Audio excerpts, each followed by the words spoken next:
Fala galera, eu sou o Felipe Gomes e hoje eu vou mostrar para vocês a técnica de corte para cabelos finos. As meninas que querem aumentar o volume e deixar o cabelo comportado ao mesmo tempo e que seja prático no dia a dia. A gente cortou a base reta da nossa modelo, a Thay. A Thay já também passou por uma transição com a franja, é a primeira vez que ela faz uma franja mais curta. Estava com mais receio de cortar novamente. Então, a gente optou de manter ela em fase de crescimento. A base do cabelo a gente manteve reta e a finalização a gente vai otimizar para aperfeiçoar o movimento do cabelo. Se liga só na divisão da franja. Lembrando que essa franja tem um roda-moinho muito acentuado, então a gente respeita o caimento na divisão, o caimento natural do cabelo. Mantemos a base próxima às duas sobrancelhas mais reta e o restante do comprimento da franja. Lembrando que são 3 dedos à frente do golden point. A gente calcula a divisão da franja conciliado aos extremos do alto da sobrancelha, às próximas subdivisões. Enquanto a gente vai subdividindo e ultrapassando um pouco mais do que é o limite teórico da sobrancelha, a gente aumenta a quantidade de franja, aumentando também o seu volume. Utilizando da mecha guia ou ponto de referência da primeira base da franja, o restante da franja é cortado com simetria dentro menor ao maior às extremidades, fora da sobrancelha. A secagem do cabelo é de cima para baixo, justamente para não vir frizz e a gente conseguir ver a realidade do cabelo. Então, a quantidade de volume que sobrar aí depois de secar é onde a gente vai conseguir perfilar o cabelo e fazer o famoso corte bordado.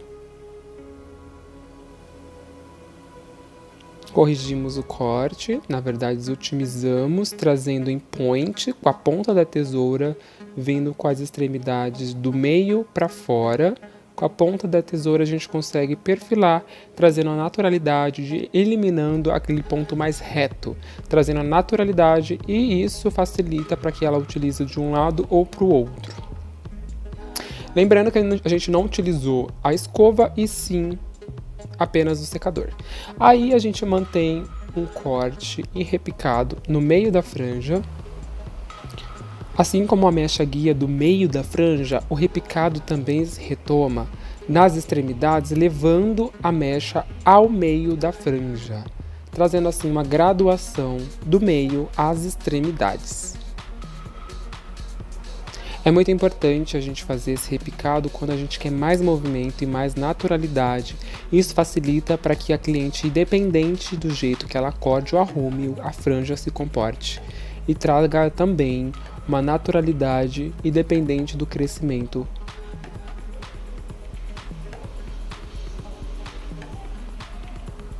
Então a gente consegue observar já uma naturalidade e também já observa também a técnica tão conhecida chamada shake hair.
E a franja cresce muito rápido, né, cara? Todo mês tem que cortar a franjinha. Todo porque mês. Se quiser manter, né? A cada 20 dias, na verdade. Tem um mês, eu fiz, foi dia 19 de julho.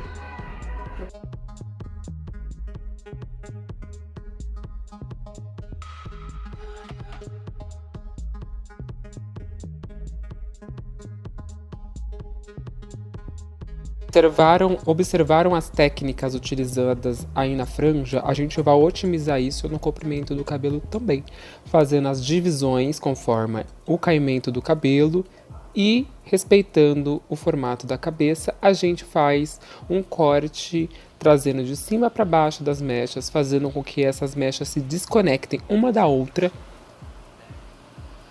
Nessa hora é muito importante você também observar a quantidade de cabelo conforme você vai fazendo a subdivisão e a divisão principal.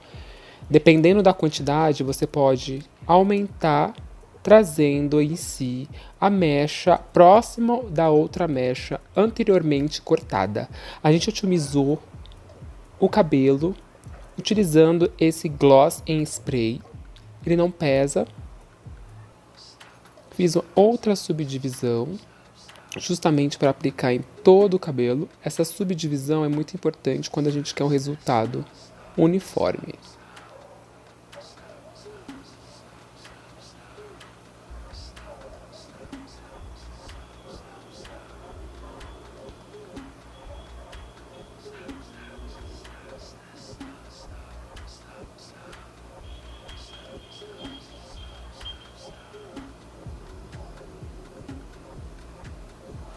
É muito importante você observar e fazer com que a sua cliente ou modelo sinta a quantidade de cabelo, se ela necessita de cortar mais ou não. Lembrando que essa técnica a gente utilizou para cabelos finos, mas dá para você utilizar em outros cabelos. Sem marcação, a gente ganha mais movimento e faz com que esse cabelo proporcione uma silhueta, aperfeiçoando aí sim um caimento natural e leve, desconectado e moderno para cliente.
Stop.